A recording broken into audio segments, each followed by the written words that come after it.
Fimeo Aicai sina iduchas vientego, amen. Fratres carissimi, te iterum videre Patris allegro veritas liberabit vos. Pesan lihat beta, pesan gelap. Oke ya. Malam hari ini ada satu katekes yang menarik. Kalau mungkin Anda pernah mendengar teman-teman kita, saudara-saudara yang terpisah itu sering mengatakan bahwa Gereja Katolik iya, tapi Gereja Katolik Roma itu baru muncul kemarin sore begitu, atau entahlah kapan. Pokoknya menurut mereka Gereja Katolik Roma itu bukan Gereja Katolik, tapi hanya apalah, entahlah teori mereka, tergantung teorinya. Nah, Veritas liberabit vos, bangkit lihat dan pahami, kebenaran itu bukan milik kita, kitalah yang harus kembali. Untuk katekesi kita pada hari ini, untuk menjernihkan kesimpang siuran para polemikus ini, mari kita bahas satu hal yang penting menurut saya. Yang menurut saya penting, menurut Anda mungkin tidak terlalu penting, oke lah. Oke. Tesisnya sederhana. Gereja perdana itu bukan Protestan. Gereja mula-mula bukan Protestan. Titik. Mari kita menelusuri gereja yang didirikan Kristus. Dari kanon, otoritas apostolik, sampai primasi Petrus. The primacy of Peter. Ada satu pertanyaan yang sering dihindari dalam perdebatan Katolik dan Protestan.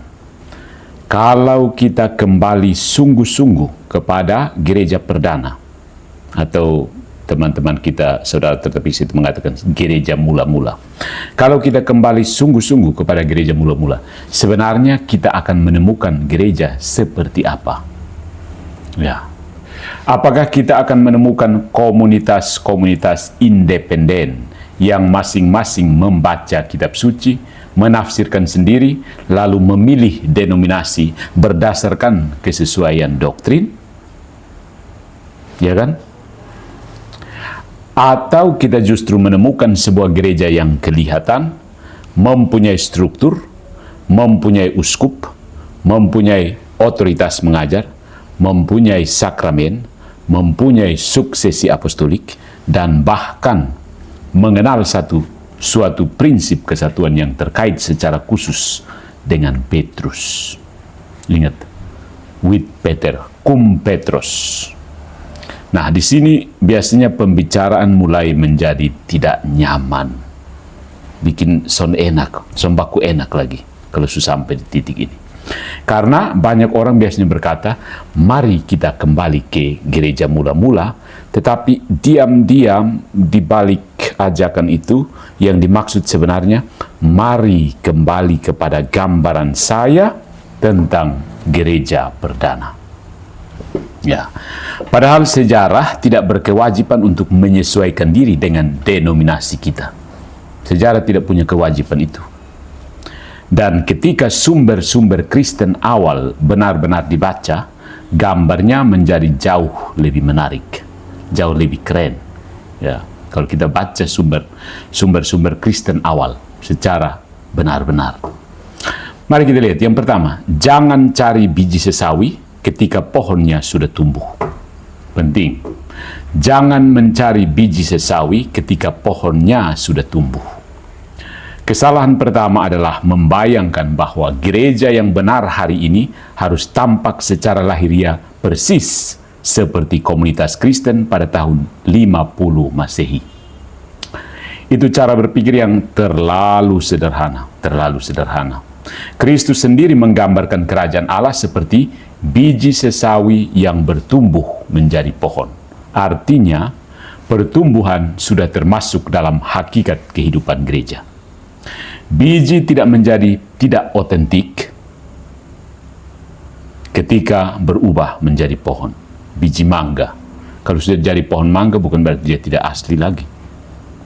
Justru kalau setelah 2000 tahun dia tetap berupa biji, kita perlu bertanya, apakah biji ini pernah hidup atau tidak ini? Ya. Karena itu, perkembangan doktrin, liturgi, struktur, dan terminologi tidak otomatis. Ingat, tidak otomatis berarti penyimpangan. Maksudnya, doktrin berkembang, liturgi berkembang, struktur berkembang, dan terminologi juga berkembang. Tapi itu tidak otomatis artinya menyimpang. Tidak otomatis. Ya. Jadi pertanyaannya bukan apakah istilah ini sudah dipakai lengkap pada abad pertama, itu tidak perlu, itu pertanyaan yang salah. Pertanyaan yang benar adalah apakah perkembangan ini tumbuh secara organik dari deposit iman apostolik atau ditambahkan dari luar sebagai sesuatu yang asing. Nah, itu pertanyaan yang benar. Dia tumbuh dari bibit yang ada atau disuntik dari luar. Rekayasa genetik. Ya, begitu. So, ini perbedaan antara development dan corruption. Perkembangan dan penyimpangan atau korupsi. Jadi argumen yang biasa kita dengar dari keberatan saudara-saudara terpisah misalnya, itu kan baru dirumuskan beberapa abad kemudian. Itu kan baru dirumuskan pada tahun 1850. Itu argumen itu sendiri belum membuktikan apa-apa. Nietzsche juga memakai istilah yang tidak tertulis verbatim dalam Perjanjian Baru. Tapi tidak seorang pun Kristen Ortodoks yang menyimpulkan bahwa keilahian Kristus baru diciptakan, baru dibuat pada tahun 325. Kecuali ada beberapa polemikus di luar Kristen, oke lah. Ya, tapi kalau orang Kristen yang ortodoks, ajaran lurus, tidak akan menyimpulkan bahwa karena istilahnya baru muncul 325 maka keilahian Kristus baru tercipta, baru dibuat di situ. Kristus baru ditabiskan menjadi Tuhan di situ. Gereja tidak membekukan benih, gereja menjaganya agar bertumbuh menjadi pohon. Itu kan? Paham? Paham ya? Oke.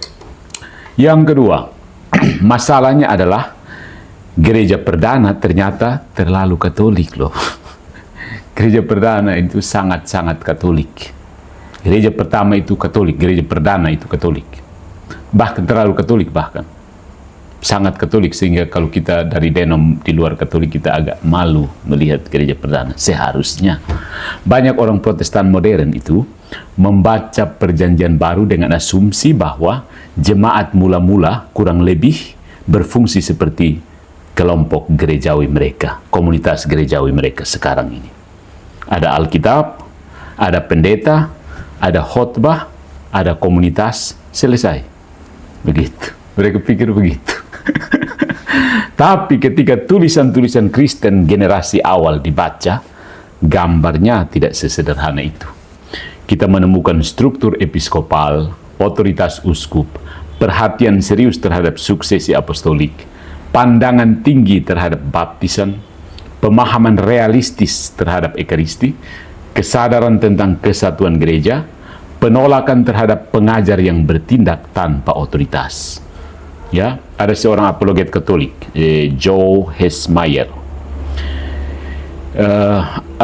Dia sering menggunakan nama panggung Shameless Popery. Joe Hesmeyer ini menyatakan tesis langsung, dia langsung menegaskan tesis. Gereja awal itu Katolik, bukan hanya dalam beberapa keyakinannya, tetapi juga dalam strukturnya sebagai gereja yang kelihatan. Gereja awal itu gereja Katolik. Dan di sini muncul persoalan metodologis. Kalau Ignatius dari Antioquia, Irenaeus, Tertullianus, dan saksi-saksi awal lain terdengar terlalu Katolik, kita punya dua pilihan. Pertama, membaca mereka apa adanya. Yang kedua, melakukan akrobat sejarah supaya mereka akhirnya terdengar seperti Protestan abad ke-21. Agustinus itu contoh paling bagus bagaimana kita melakukan akrobat sejarah supaya Agustinus terdengar seperti Protestan abad ke-21. Bukan. Pilihan kedua ini memang kreatif ya. Sayangnya sejarah itu bukan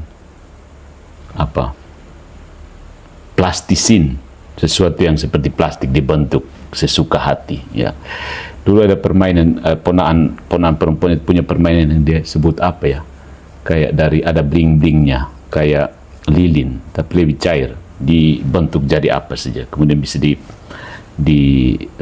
kembali itu kayak plastisin ya.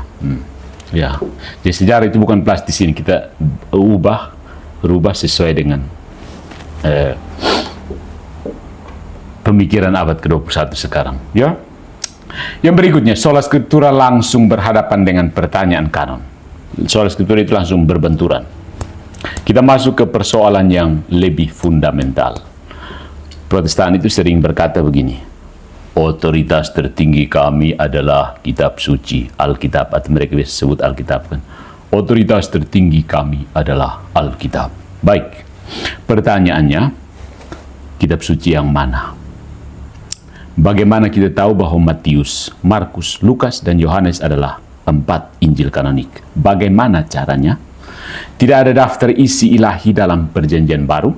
Tidak ada Injil kelima yang berkata, keempat kitab sebelumnya adalah firman Allah, silahkan kanonisasi.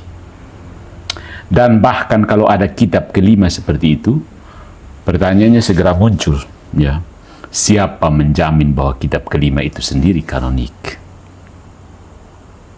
Nah, si apologet dengan akun Shameless Poperi ini menunjuk tepat kepada problem epistemologis Protestantisme ini. Sola Scriptura berhadapan dengan kanon. Pengetahuan bahwa Injil-Injil tersebut, keempat Injil ini, merupakan kitab suci itu tidak datang hanya dari isi eksplisit kitab-kitab itu sendiri, tetapi melalui penerimaan historis gereja. Kita bisa melihat bukti konkret dari pengakuan ini dalam tulisan-tulisan para bapak gereja. Ya, para bapak gereja. Misalnya, kanon Muratori, Fragmentum Muratorianum, itu ditemukan sekitar akhir abad kedua, khususnya baris 1-34. Itu memberikan daftar kitab-kitab perjanjian baru yang diakui pada masa itu. Santo Irenaeus dalam Adversus Heresis, itu secara eksplisit menegaskan keberadaan dan otoritas keempat Injil. Sementara itu, Santo Athanasius dalam surat Paskah ke-39 tahun 367 menyampaikan daftar kitab-kitab yang diakui sebagai kanonik. Konsili Hippo 393 dan Konsili Kartago 397 juga secara resmi menetapkan daftar kitab-kitab yang diakui sebagai kanon Perjanjian Baru.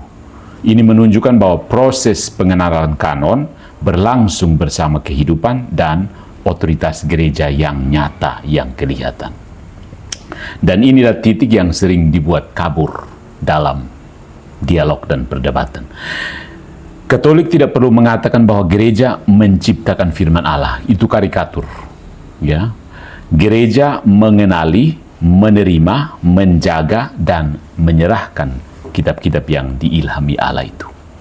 Tapi justru karena itu, tidak mungkin secara historis kita berkata bahwa saya menerima Alkitab, tetapi saya tidak membutuhkan gereja historis. Itu mustahil bin ajaib. Aneh bin ajaib, bin mustahil, bin astagfirullah. Sorry ya. Itu seumpama Anda duduk di atas cabang yang baru saja Anda gergaji sendiri. Naik di atas pohon, bawa memang kapak, begitu duduk baik-baik, duduk manis di cabang, perlu tak, tak, tak, potong lu yang jatuh dan itu cabang. Gergaji cabang sendiri kan. Nah, karena daftar kitab yang Anda pegang itu datang kepada Anda semua melalui proses kehidupan gereja. Ya, kembali saja ke Alkitab, itu terdengar keren, indah, menarik, sampai kita tanya Alkitab yang mana? Masalah yang sama itu muncul pada Perjanjian Lama. Narasi populer itu biasanya terdengar seperti ini. Pada zaman Yesus, ini misalnya saya dengar langsung verbatim dari Dekingares. Pada zaman Yesus, kanon Yahudi sudah selesai. Protestan tinggal memakai kanon itu. Masalahnya, sejarahnya jauh lebih rumit. Ya, batas kanon Yahudi pada zaman tersebut, zaman Yesus, tidak sesederhana gambaran populer ini, sebagaimana dikhotbahkan oleh misalnya Pendeta Dekingares. Bahkan terdapat perdebatan mengenai kitab-kitab tertentu jauh sesudah zaman Kristus. Jadi, slogan bahwa Gereja Katolik menambahkan kitab-kitab ke dalam Alkitab itu perlu diuji dengan lebih serius lagi. Karena pertanyaannya bukan sekedar apa daftar kitab yang dipakai komunitas Yahudi tertentu kemudian, Pertanyaannya adalah apa yang diterima dan digunakan gereja apostolik serta gereja perdana sebagai kitab suci? Apa yang digunakan oleh gereja perdana sebagai kitab suci? Sekali lagi, kita kembali pada kenyataan yang sama. Kanon tidak turun dari langit dalam bentuk buku bersampul tenunan, motif tenunan Soe misalnya. Dia hidup, dibaca, diperdebatkan, dikenali, dan diwariskan dalam gereja. Maka orang Katolik berhak mengatakan itu memang bukunya orang Katolik. Yang kelima, Kisah Para Rasul bab 15. Ini gereja bukan forum komentar Alkitab. Sekarang kita sampai kepada salah satu teks paling merusak bagi eklesiologi individualistik. Ya, gereja ikut mau sendiri. Kisah Para Rasul bab 15. Terjadi kontroversi serius mengenai sunat. Kalau model kekristenan apostolik adalah baca Alkitab sendiri dan ambil kesimpulan masing-masing, maka Kisah Para Rasul bab 15 seharusnya berakhir dengan seminar tafsir. Tapi bukan itu yang terjadi. Masalah dibawa kepada para rasul dan para penatua di Yerusalem. Nah, masalah kaum Judaizer itu maksudnya orang yang mau masuk Yahudi, ya. Itu bukan hanya bawa kesimpulan mereka yang salah, tapi mereka juga mengajar tanpa mandat gerejawi. Arti Judaizer itu maksudnya bukan yang bertaubat, maksudnya yang mau mengkristenkan orang Yahudi, Judaizer. Ya. Mereka itu juga mengajar tanpa mandat gerejawi. Artinya dalam gereja apostolik ada sesuatu yang bernama otoritas. Tidak semua orang yang membawa ayat otomatis mempunyai hak mengajar gereja. Tidak semua orang yang merasa Alkitab mendukung saya itu punya mandat apostolik. Dan ketika keputusan dibuat, bahasa Kisah Para Rasul bahkan sangat-sangat berani. Adalah keputusan Roh Kudus dan keputusan kami. Adalah keputusan Roh Kudus dan keputusan kami. Perhatikan baik-baik. Bukan menurut tafsir pribadi kami, tetapi gereja bersidang dan berbicara dengan kesadaran otoritas yang diberikan oleh Allah. Dan itu bukan demokrasi tafsir, itu gereja yang berotoritas. Nah, pertanyaan besarnya sebenarnya bukan apa yang benar, tetapi siapa yang berwenang, siapa yang punya otoritas. Ya, karena di sini sebenarnya titik di mana banyak debat apologetika itu gagal. Ya. Orang sibuk berdebat tentang purgatorium, tentang Maria, tentang baptisan, tentang ekaristi, tentang patung, tentang keselamatan, tentang tradisi. Tapi semua itu hanya hilir, bukan hulunya. Itu hanya bermain di hilir. Masalah hulunya, siapa yang diberi Kristus otoritas untuk menjaga dan menafsirkan deposit iman. Orang tidak pernah menyusur hilir untuk ke hulu. Ya, bermain saja di hilir. Kalau Kristus memang mendirikan sebuah gereja yang kelihatan dan memberinya otoritas mengajar, maka kekristenan tidak bisa direduksi menjadi Kristus plus saya plus Alkitab plus koneksi internet dengan akun-akun sosial media. Kekristenan adalah komunio. Dia punya bentuk, dia punya jabatan, dia punya kesinambungan, dia punya memori, dia punya otoritas. Kalau sonde, istilah bidat menjadi kehilangan maknanya. Semua ajaran itu benar, sama. Ya. Karena bidat hanya mungkin kalau ada iman normatif yang tidak boleh ditentukan ulang sesuka hati. Ya. Jadi kalau disebut bidat, terima saja. Itu posisi teologis, bukan caci makian. Nah, kalau gereja perdana itu bukan Protestan, kenapa harus Katolik dan bukan Ortodoks? Ini penting. Gereja perdana itu Katolik, bukan Protestan, dan bukan Ortodoks. Ini pertanyaan serius. Justru karena serius, jawabannya tidak boleh hanya slogan doang. Oh, memang kan gereja Katolik, gereja itu Katolik, bukan Protestan, bukan Ortodoks. Oke, tapi mari kita elaborasi. Katolik, Ortodoks Timur, dan Ortodoks Oriental. Ortodoks ada dua jenis ya, bagi for your information. Ortodoks Timur itu bagi mereka yang keluar sejak abad keempat. Ortodoks Timur itu milenium kedua dari Konstantinopel dan sekitarnya. Ortodoks Oriental itu abad kelima, itu di sekitar Alexandria, Mesir. Ya.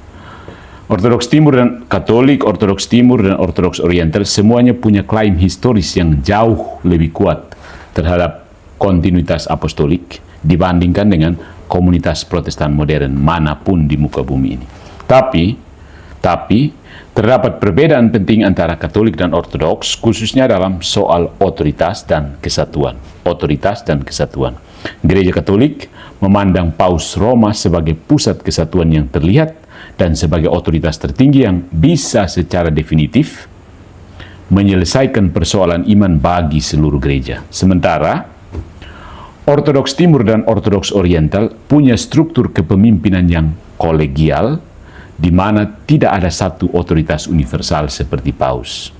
Persatuan di antara gereja-gereja Ortodoks dijaga melalui konsili dan kesepakatan bersama para patriark, sehingga tidak ada pemegang otoritas tunggal yang bisa menjadi penentu terakhir saat muncul krisis universal.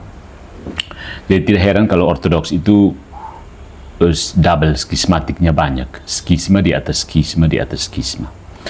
Dari perspektif Ortodoks sendiri, sebenarnya model kolegialitas ini justru dianggap lebih setia pada pola gereja perdana. Itu perspektif Ortodoks ya. Keputusan penting diambil secara bersama lewat konsili ekumenis dan persekutuan para uskup, bukan melalui satu suara sentral. Mereka berpendapat bahwa Roh Kudus memelihara kebenaran gereja, bukan melalui supremasi satu individu, tetapi melalui harmoni seluruh kolegium episkopal yang saling mengoreksi dan menjaga kesatuan iman.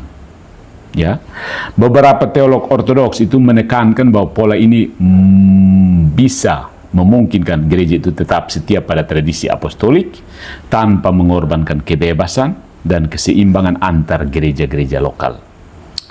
Ada kekurangannya. Karena apa? Sejak terpental dari gereja Katolik, Ortodoks Timur tidak mampu menghasilkan satu pun konsili ekumenis.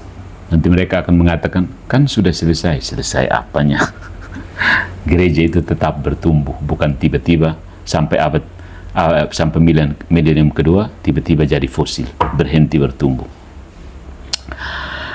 Ya, jadi perbedaan mendasar inilah yang pada akhirnya membedakan kesatuan Katolik dan Ortodoks meskipun sama-sama berakar dalam tradisi apostolik. Ya, jadi ada semacam tiebreaker di sini. Ya, sebenarnya persoalan kita, problem dengan Ortodoks itu tidak dimulai dengan filioque, miafisitisme atau diofisitisme, persoalan tentang pribadi Kristus ya. Formulasi metafisis tentang prosesi dari Roh Kudus. Bukan. Jadi kalau misalnya kita sebagai orang awam harus menjadi spesialis kristologi abad ke-5 sebelum bisa menemukan gereja, nah sistem itu akhirnya tidak masuk akal secara pastoral. Ya. Banyak hal, perdebatan seperti filioque, miafisitisme, diofisitisme, formulasi metafisis tentang produk. Itu sebenarnya bukan isu yang membagi sebenarnya. Isunya sebenarnya otoritas. Ya. Jadi kalau ketika orang Ortodoks mengajak debat soal filioque, miafisitisme, diofisitisme dan sebagainya, katakan kamu sudah menolak Paus, kita mau omong apa lagi? Itu saja. Ya. Dalam Perjanjian Baru sebenarnya orang tidak diwajibkan menyelesaikan tesis doktoral sebelum tahu di mana gereja berada. Jadi orang tidak perlu periksa filioque atau baru-baru seperti kiamat datang. Bagaimana dengan esensi dan energi? Tidak penting. Itu bukan kriteria untuk menentukan gereja, bukan. Jadi orang dalam Perjanjian Baru, orang tidak wajib menyelesaikan semacam satu tesis doktoral sebelum tahu di mana gereja berada. Yang mereka cari adalah gereja para rasul. Jadi pertanyaannya berubah. Di manakah suksesi apostolik itu dan bagaimana struktur otoritasnya? Di sini Petrus menjadi penentu. Petrus. Ya. Petrus itu bukan sekedar salah satu dari 12, bukan sekedar dia salah satu dari ke-12, tapi bukan hanya itu. Banyak perdebatan Matius bab 16 itu terjebak pada kalimat di atas batu karang ini, upon this rock, ya, et super hanc Petram. Lalu diskusi biasanya mulai berputar. Terjebak di atas batu karang ini, diskusi berputar. Batu itu Petrus, bukan, itu pengakuannya, bukan, itu Kristus. Ya, untuk sementara tinggalkan saja perdebatan itu. Lihat saja gagasan apa yang datang sesudah di atas batu karang ini. Apa yang terjadi di situ? Kristus berkata kepada Petrus secara personal, pribadi, kepadamu akan kuberikan kunci kerajaan surga. Jadi yang bilang batu karang itu Yesus sendiri, kunci itu diberikan kepada Yesus sendiri. Secara bahasa sudah kalang kabut ini. Kalau batu karang itu pengakuannya, pengakuannya diberikan kunci kan? Yang menerima kunci adalah Petrus. Nah, kemudian dalam Matius bab 18, kuasa mengikat dan melepaskan diberikan secara lebih korporatif kepada gereja. Korporasi itu dari kata bahasa Latin corpus, tubuh. Ya. Jadi ada pola yang sangat penting di sini. Petrus punya otoritas personal tertentu, otoritas pribadi, wibawa, wewenang pribadi tertentu. Sementara para rasul atau gereja juga punya otoritas kolegial. Jadi ada keunikan Petrus dan para rasul sebagai kolegial. Jadi itu pola ini sangat dekat dengan struktur Katolik. Petrus dan kolegium apostolik. Ya. Paus dan kolegium para uskup. Bukan paus tanpa uskup, bukan uskup tanpa prinsip kesatuan. Dua-duanya. Begitu. Kemudian Matius 16 plus Matius 18, model mana yang paling cocok? Ini ada bertabrakan antara paus dan para uskup atau para uskup saja. Model ortodoks. Jadi ada model Katolik itu gereja secara kolegial punya otoritas. Nah, penerus Petrus punya fungsi otoritatif yang khas. Ya. Model dari ortodoks itu konsili punya otoritas, tapi tidak menerima yurisdiksi universal paus sebagaimana dipahami Katolik. Sementara model Protestan lebih hancur lebur. Tidak ada magisterium gerejawi yang bisa secara definitif mengakhiri kontroversi bagi seluruh gereja. Jadi begitu ada kontroversi, buka cabang baru. Begitu ada kontroversi, buka cabang baru. Buka terus, buka. Tidak ada rem. Jadi kombinasi antara Matius 16 dan Matius 18 lebih menyerupai pola Katolik. Ada otoritas korporatif dan ada dimensi petrin individual, pribadi Petrus. Nah, dalam tradisi Katolik, Matius 16, 18-19 itu dipahami sebagai Kristus yang secara unik memberikan kunci kerajaan surga dan otoritas untuk mengikat dan melepaskan kepada Petrus, menandai perannya sebagai pemimpin para rasul. Sementara Matius 18 ayat 18, otoritas yang sama, mengikat dan melepaskan, diberikan secara kolektif kepada para rasul, cikal bakal kolegium para uskup. Jadi, gereja Katolik melihat Yesus menetapkan satu otoritas personal, Petrus dan penerusnya, di samping otoritas korporatif gereja, sebagaimana terwujud dalam kepausan dan para uskup zaman now. Dari uskup Roma, Paus Leo ke-14, dan para uskup, termasuk uskup Agung Kupang, uskup Atambua, uskup Wetebula. Dan di sini, sampai di sini debatnya menjadi menarik. Debat dan saudara-saudara terpisah. Karena pertanyaannya bukan lagi apakah Paus pernah berdosa? Tentu saja pernah. Pertanyaannya, apakah Tuhan kita Yesus Kristus memang menghendaki struktur gereja dengan satu prinsip petrin yang kelihatan? Ini persoalan eklesiologis, bukan kontes kesalehan personal. Ya. Jadi kamu tidak bisa ambil kamu punya pendeta yang menurut kamu suci murni bisa melakukan mujizat yang hebat. Tidak ada kontes mujizatan di sini. Apakah Kristus memang menghendaki struktur gereja dengan satu prinsip petrin yang kelihatan? Yang berikutnya, Irenaeus itu membuat teori Roma baru jadi penting belakangan. Itu maksudnya Irenaeus, dengan membaca Irenaeus, membaca apa adanya, kita bisa menggugurkan klaim bahwa Roma baru jadi penting belakangan.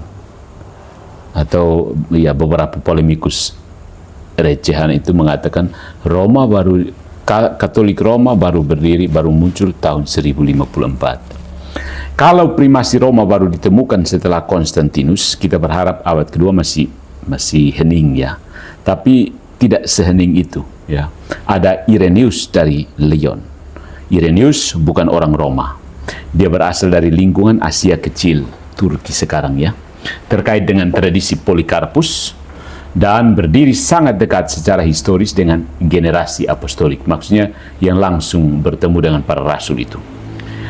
Tapi ketika dia mau berbicara tentang kesinambungan iman melawan kaum heretik, kaum bidat, dia memberikan perhatian khusus pada suksesi gereja Roma. Ingat, itu Irenaeus. Ya. Kenapa Roma? Ya. Karena Irenaeus melihat gereja Roma punya suatu preeminent authority, keunggulan khusus, otoritas yang sehingga terdapat alasan khusus bagi gereja-gereja untuk bersepakat, bermufakat dengan gereja Roma. Tapi hati-hati, kita tidak perlu secara anakronistik memasukkan seluruh definisi Vatikan I ke dalam abad kedua, tidak perlu. Itu sama salahnya dengan menyangkal segala bentuk primasi Roma hanya karena formulasi yuridis kemudian belum berkembang. Jadi kalau kita kasih masuk seluruh definisi Konsili Vatikan pertama, itu sama buruknya dengan orang-orang yang menolak segala macam bentuk primasi Roma hanya karena formulasi yuridisnya baru berkembang. Jadi sama-sama orang Kupang bilang geragas, buru-buru itu kah? Ya. Pertanyaan historisnya sebenarnya lebih sederhana. Apakah Roma sudah mempunyai posisi khas yang sangat awal? Ya.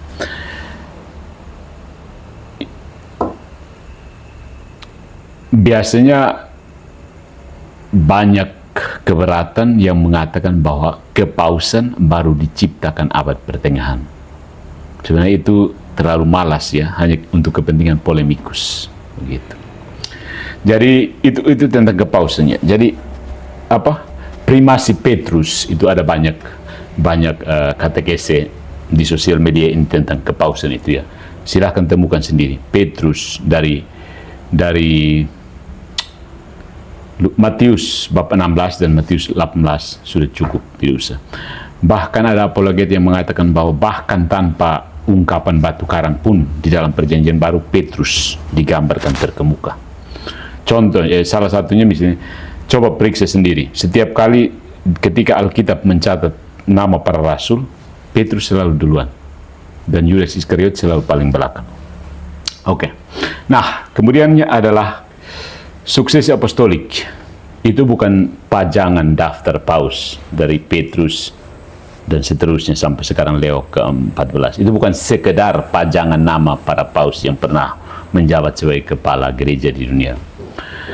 Kenapa gereja perdana itu peduli pada suksesi? Ini pertanyaan. Bukan supaya para uskup itu punya daftar nama yang punya list nama supaya bisa dipajang di ruang tamu. Suksesi itu adalah jaminan kontinuitas pengajaran dan persekutuan. Jaminannya hanya itu. Ya, kaum Gnostik juga mengaku punya ajaran Yesus. Bidat-bidat lain juga membawa cerita rahasia. Jadi gereja bertanya, dari siapa Anda menerima ajaran itu? Dan gereja-gereja apostolik bisa menunjukkan rasul, penerusnya, penerus berikutnya, penerus berikutnya. Nah, itulah yang dinamakan suksesi apostolik. Apostolic pedigree. Ya. Rantai suksesi. Dan itu tidak bisa dibuat-buat. Dia hanya berjalan melalui sejarah. Saat rasul wafat, ada penggantinya. Penggantinya wafat, ada lagi yang mengganti. Terus menerus sampai detik ini. Begitu. Jadi gereja-gereja yang didirikan para rasul itu sangat-sangat memperhatikan garis suksesi para uskup. Kalau you tidak pernah ditabis oleh uskup yang sah, berarti tidak bisa. Tidak ada jaminan bahwa ajaran kamu itu ajaran apostolik. Dan ini penting, karena apostolik dalam gereja awal bukan sekedar ajaran saya, menurut saya cocok dengan Alkitab. Bukan, itu bukan namanya apostolik. apostolik juga punya dimensi historis, punya dimensi sejarah. Siapa yang mengutus kamu? Dari mana otoritas kamu? Dengan gereja mana engkau bersekutu? Dan pertanyaan-pertanyaan itu di zaman kita sekarang pada hari ini mungkin terasa menantang ya, terutama ketika akses untuk berbagai pemikiran teologis begitu terbuka. Orang bisa scroll di internet untuk mendengarkan pengajaran, ya, kanal YouTube atau media sosial yang lain. Banyak orang memang dengan tulus mau mencari kebenaran dan berbagi pemahamannya tentang kebenaran, tapi keadaan seperti ini dengan simpang siurnya pengajaran tentang kekristenan itu menimbulkan tantangan tersendiri dalam menjaga kesinambungan ajaran gereja seperti yang diwariskan para rasul, ya. Dan konteks digital dan kenyataan masyarakat kita yang semakin pluralistik, semakin majemuk ini membuat figur otoritas apostolik itu kerap dipertanyakan atau bahkan diabaikan begitu. Oh, tidak penting kamu ditaruhkan oleh siapa, yang penting khotbah kamu menarik. Dan jadilah protestantisme di mana-mana. Karena itu, setiap orang bisa mengklaim otoritas berbicara tentang iman, kadang tanpa akar historis atau pengesahan komunitas. Saya langsung teringat, Edi Steve itu dari mana sih? Dia disahkan oleh komunitas apa? Netizen doang. Di tengah lautan informasi yang saling bertabrakan, warisan suksesi apostolik dan otoritas gereja itu ditantang oleh preferensi pribadi, preferensi individual, relativisme, dan godaan untuk membangun otoritas sendiri yang terlepas dari persekutuan gereja universal. Dan justru di zaman kita ini, makna suksesi dan otoritas apostolik menjadi semakin relevan, ya, sebagai jangkar yang menjaga supaya iman tetap diteruskan secara otentik dan terhubung dengan sumber aslinya. Kalau tidak, banyak suntikan masuk terus dan tidak jelas lagi. Yesusnya punya ibu yang melahirkan setiap 9 bulan sekali. Ada loh. Ya. Para rasul tampaknya mengenal konsep yang jauh lebih sederhana. Yang tidak diutus, jangan bertindak seolah-olah diutus. Itu penting. Kalau sudah diutus, jangan bikin diri seolah-olah diutus. Itu nanti ajar bidat di mana-mana. Terus, bagaimana dengan paus yang jahat, uskup yang korup, dan skandal Vatikan? Pasti ini keberatan yang muncul. Kalau biasanya orang sudah paham, biasanya kartu terakhir ini dikeluarkan semacam joker merah. Ini paus punya ini, paus buruk, paus uskup korup, skandal. Bagaimana mungkin gereja Katolik benar kalau ada paus buruk, imam jahat, korupsi, skandal? Jawabannya, karena kebenaran suatu jabatan tidak ditentukan oleh kekudusan moral setiap pemegang jabatan. Kebenaran suatu jabatan tidak ditentukan oleh kekudusan moral setiap pemegang jabatan. Dan ini prinsip-prinsip yang sangat-sangat mendasar. Ya. Seorang hakim korup tidak membuat lembaga peradilan secara metafisis berubah jadi klub memancing atau klub anak motor. Seorang ayah yang buruk tidak membuktikan bahwa kebapaan, paternitas itu institusi palsu. Ya. Seorang rasul yang berdosa tidak otomatis membuat kerasulan sebagai jabatan buatan manusia. Israel mengalami imam-imam yang buruk, tetapi Allah tidak berkata kepada setiap orang Israel, silahkan bikin imamat baru di rumah masing-masing. Bahkan Yudas sebenarnya adalah contoh yang paling ekstrim. Kejahatannya tidak berarti bahwa segala tindakan apostolik yang dia lakukan sebelumnya otomatis menjadi tidak nyata. Ya. Di sini sebenarnya tradisi Agustinian berbicara sangat kuat tentang sakramen. Keabsahan rahmat Allah tidak bergantung pada kualitas moral pelayannya. Ya, ini pendapat gagasan Agustinus tentang validitas rahmat, tidak bergantung pada kualitas moral pelayannya. Jadi pada Allegro berdosa, tapi tetap bisa melayani sakramen. Karena itu rahmat Allah. Ya, dia sendiri yang memilih manusia berdosa untuk menyalurkan rahmat itu. Jadi dosa pelayan memang melukai gereja, tapi dosa pelayan tidak menciptakan gereja baru. Ya. Yang berikutnya, reformasi itu tidak sama dengan skisma. Reformasi itu bukan skisma. Gereja memang harus selalu direformasi dalam arti pertobatan. Ecclesia semper reformanda bisa punya pengertian yang sehat kalau maksudnya adalah gereja harus terus dimurnikan dari dosa anggota-anggotanya. Tetapi reformasi moral tidak identik, tidak sama dengan hak untuk menciptakan struktur gerejawi baru. Ada perbedaan antara pemimpin gereja ini salah dengan karena itu saya punya otoritas untuk mendirikan gereja tandingan. Disitulah kenapa Anda disebut bidat. Lompatannya terlalu jauh. Ya. Nah, apologet yang tadi saya singgung, Joyce Meyer itu mengangkat isu skisma dengan sangat serius karena kitab suci sendiri memperlakukan perpecahan tubuh Kristus sebagai persoalan moral, bukan sekedar variasi denominasi yang lucu-lucu, denom-denom yang unyu-unyu itu. Kami bebas, kami beragam, ini kemewahan, kami bisa variasi banyak hal, unyu-unyu semua itu. Denom kecil-kecil lucu, kayak mainan saja. Jadi di hari-hari kita sekarang ini sudah terlalu terbiasa dengan denominasi ya.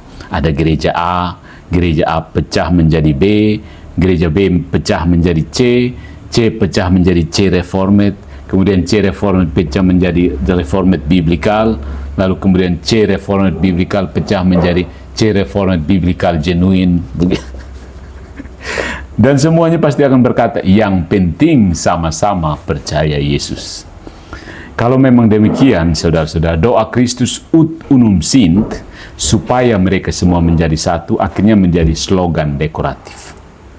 Persatuan yang tidak kelihatan dan tidak mempunyai konsekuensi eklesial mudah sekali menjadi persatuan imajiner. Jadi, apa kesimpulannya, saudaraku? Ya, sebelum menyimpulkannya, hal yang penting ditegaskan di sini adalah kepausan itu jawaban Katolik terhadap masalah kesatuan. Dan di sini fungsi Petrus dan penerusnya menjadi lebih mudah dipahami ya. Menyaksikan pecahnya orang-orang yang merasa paham Alkitab tapi pecah terus-terus. Itu masalahnya di mana? Ada peran Petrus yang diabaikan. Paus itu bukan sekedar CEO Vatikan ya. Dalam eklesiologi Katolik, uskup Roma adalah prinsip kesatuan yang kelihatan. Ya. Ada persoalan yang secara praktis sebenarnya sukar untuk dihindari, sulit untuk diabaikan. Bagaimana seluruh denominasi Protestan bisa kembali bersatu secara definitif? Melalui lebih banyak studi Alkitabkah? Masalahnya, studi Alkitab justru menghasilkan ribuan komunitas yang sama-sama yakin membaca Alkitab dengan benar. Itu Protestan ya. Bagaimana gereja ortodoks yang terpecah yurisdiksi bisa menyelesaikan konflik universal kalau tidak ada otoritas universal terakhir? Persatuan dengan penerus Petrus menyediakan mekanisme eklesiologis yang jelas. Ya, sebagai langkah konkret menuju persatuan, umat Katolik bisa berdoa bersama dengan saudara-saudari Kristen lain terpisah, saudara skismatik, membangun dialog yang jujur dan penuh hormat, terlibat dalam kerjasama sosial yang menyentuh kebutuhan sehari-hari, ya, mencari titik temu dalam iman, memperdalam pengertian tanpa kehilangan identitas. Tuh. Orang Katolik mencoba membuka diri, setia pada kebenaran, sehingga menjadi bagian nyata dari upaya mewujudkan satu tubuh Kristus, sebagaimana didoakan oleh Yesus Kristus sendiri. Jadi, saat itu, dengan membuka diri, orang mengenal kekurangan yang ternyata ada dalam komunitas-komunitas mirip gerejawi tadi. Dari situ, terjadi dirintis jalan menuju ekumene yang sejati. Kembali ke rumah toh, putar-putar terus di hutan. Jadi ini bukan bukti matematis bahwa setiap tindakan Paus pasti benar. Itu bukan doktrin Katolik, tetapi menunjukkan sesuatu yang lebih fundamental, yang lebih mendasar. Gereja universal, kalau memang gereja itu universal, gereja itu gereja itu Katolik, dia butuh prinsip persatuan yang universal, yang yang Katolik, bukan hanya denom saja. Ya. Kalau tubuh itu satu, harus ada bentuk nyata dari kesatuannya. Tidak bisa hanya kesatuan yang dibayangkan saja. Invisible church. Akhirnya, pertanyaan Kristen itu bukan gereja mana yang paling cocok dengan saya. Itu salah. Kebanyakan orang Kristen itu berprinsip seperti itu. Dia cek gereja mana yang cocok dengan saya. Saya suka sedikit dari Katolik, saya suka sedikit dari Reformed. Yang dari karismatik pun ada sedikit yang bagus juga. Saya tes semua. Ini ya, orang modern mencari gereja seperti pilih restoran atau pilih kafe. Ya, musiknya cocok kah? Pendetanya lucu, khotbah 20 menit atau 45 menit di situ. Parkirnya luas, AC-nya dingin kosonde. Youth ministry-nya, orang-orang pelayanan kaum muda itu keren kosonde. Ya, banyak orang modern sebenarnya cari gereja seperti itu. Tetapi orang Kristen pertama tidak bertanya seperti itu. Orang-orang perdana. Pertanyaan sebenarnya jauh lebih hard, lebih keras. Di mana gereja Kristus? Gereja Kristus itu di mana? Gerejanya Kristus. Bukan di mana saya paling nyaman. Bukan juga di mana tafsir pendetanya paling mirip dengan tafsir saya. Ya. Jadi ada dua pertanyaan biasanya orang Kristen sekarang mau cari gereja. Yang pertama, apakah Yesus sungguh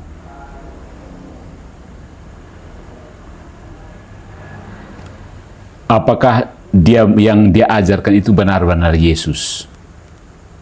Atau jangan sampai Yesus versi KW begitu. Apakah gereja Katolik adalah gereja kelihatan yang didirikan oleh Yesus itu sendiri? Apakah yang dia klaim itu benar-benar Yesus sendiri? Apakah gereja Katolik itu gereja kelihatan yang didirikan oleh Yesus itu? Ya, itu pertanyaan untuk mencari gereja. Apakah gereja Katolik adalah gereja kelihatan yang didirikan oleh Yesus? Ya. Ya, pertanyaan-pertanyaan seperti itu kan. Saya akan bergabung setelah saya paham semua doktrinnya. Tapi tidak seorang pun memahami seluruh kekayaan iman sebelum menjadi Kristen. Jadi itu sebenarnya omong kosong. Kamu tidak bisa belajar semua. Kamu lahir di mana? Pertanyakan kembali, apakah ini gereja Kristus? Atau gerejanya orang yang justru melawan Kristus? Tidak mau tunduk kepada Kristus. Tidak mau tunduk kepada gereja Kristus. Ya.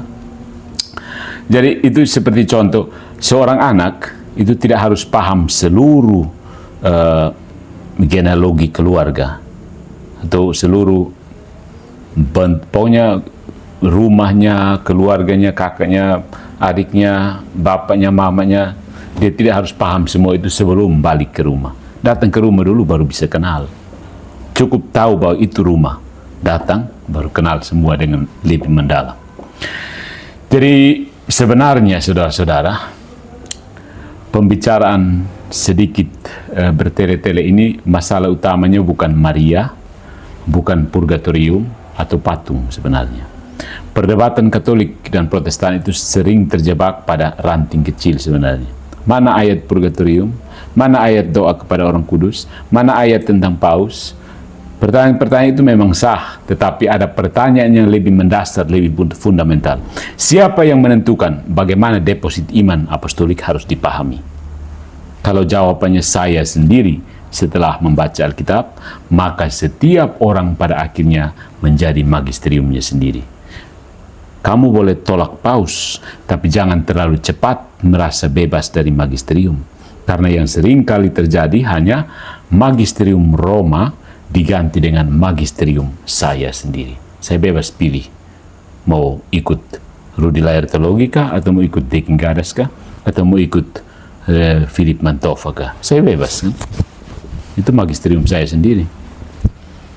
Dan magisterium saya sendiri, MSS, itu punya satu kelebihan luar biasa.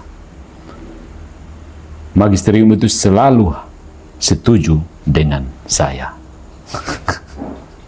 Itu namanya magisterium saya sendiri. Magisterium itu hampir selalu setuju dengan saya.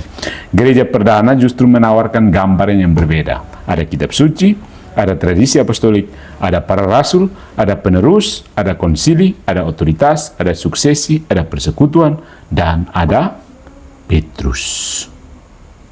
Jadi, pertanyaan terakhir, pertanyaan yang sederhana, tapi bisa bikin kepala nyut-nyut.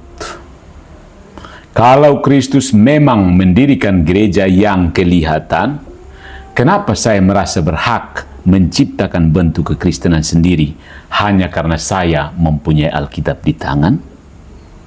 Coba cosplay jadi Calvin lalu tanyakan ini. Cosplay jadi Luther lalu tanyakan ini. Cosplay jadi Joseph Smith lalu tanyakan ini.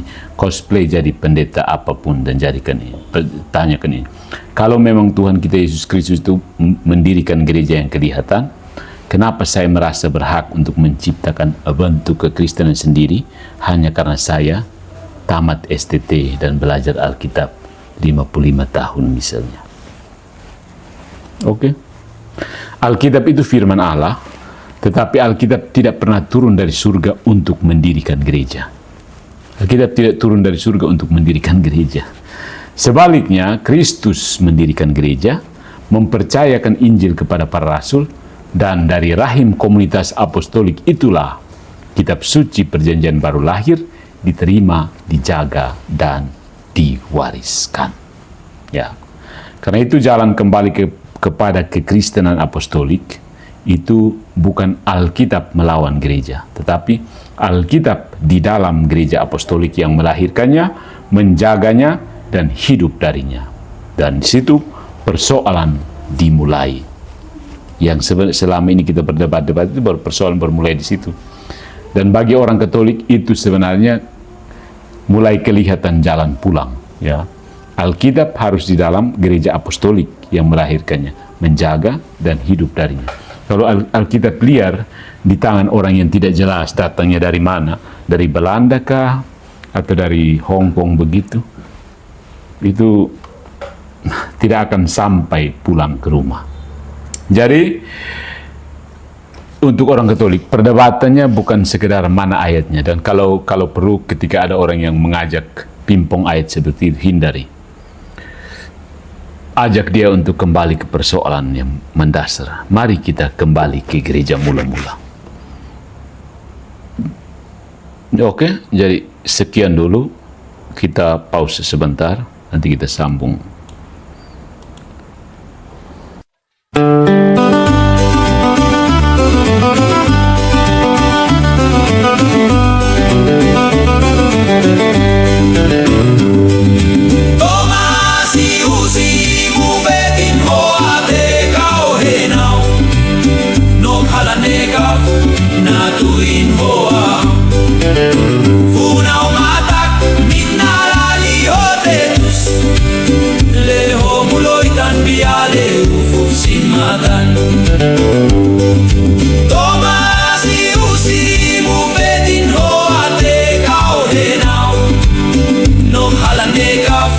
Natuin hoa